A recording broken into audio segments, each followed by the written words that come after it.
Well, now to a WBZ exclusive. Senator Kamala Harris paying her 5th visit tonight to New Hampshire, stopping in this afternoon at the famous Max Apples in Londonderry to sample some of this year's harvest and speak to voters. The senator from California is still polling in the top 5 in the Democratic primary, but has seen a decline in the polls over the past month. I spoke with her exclusively one-on-one today about that and her latest policy proposals. You saw a meteoric rise in your poll numbers right after that first debate. You've fallen back a bit. What happened to you? It's in a campaign. This is what happens in campaigns. And I'm going to tell you, the only poll that matters is on Election Day.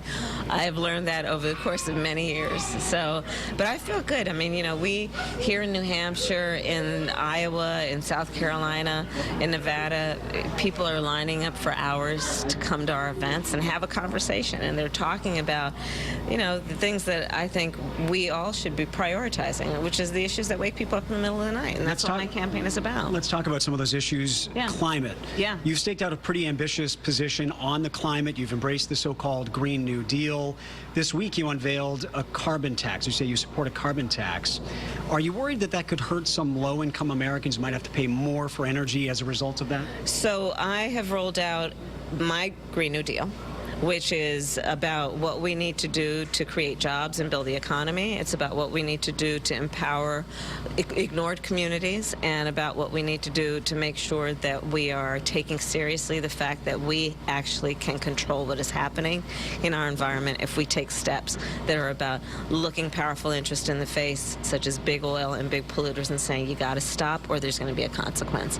And so that's the work we're doing. In terms of a carbon fee, there is going to be a fee on big oil and on big polluters. There is going to be a fee that says that when you break the rules, you're going to have to pay for that.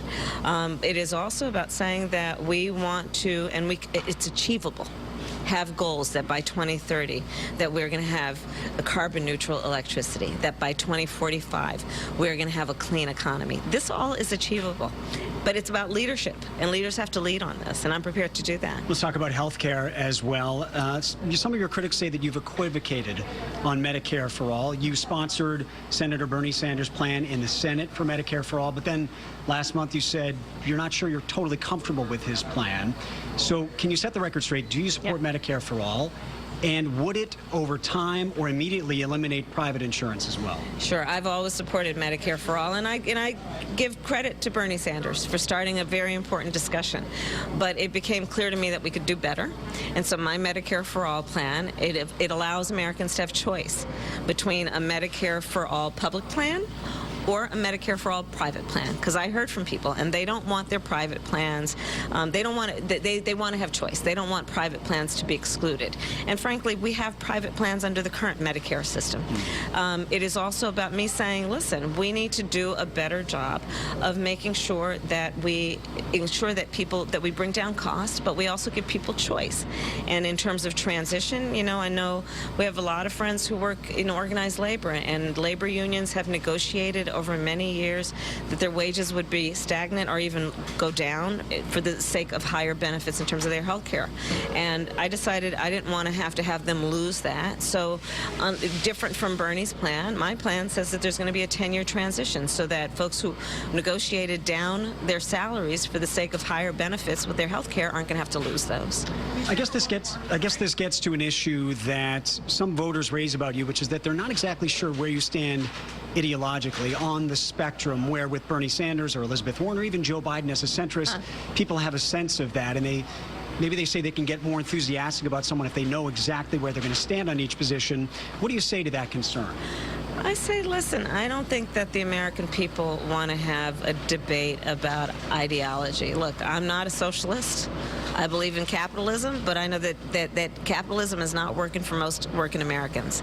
That's why I'm proposing what has been described as the most significant middle-class tax cut we have had in generations, which will give families making under $100,000 a year a benefit that they can take home at up to $500 a month. I'm focused on the issues that wake people up in the middle of the night, because frankly, in my experience, people could care less about some, classroom conversation about ideology. What they want to know is, how are you going to help them put food on the table? table? How are you going to help them retire with dignity? How are you going to help them make sure that they have the health care that they need? And that's my focus. Senator Kamala Harris, thank you so much. Appreciate it. It's nice to meet you. Thank you. Nice to meet you. You too. Thank you. Now, the latest Suffolk University poll has Harris polling at 8% in New Hampshire, putting her in 4th place in that first-in-the-nation primary. But she's going to have a big chance next week to make an impression in the 3rd Democratic primary debate. By the way, we're inviting all 2020 candidates onto this show. We've already had Pete Buttigieg, and on the Republican side, Bill Weldon. You can see those at our website, cbsboston.com.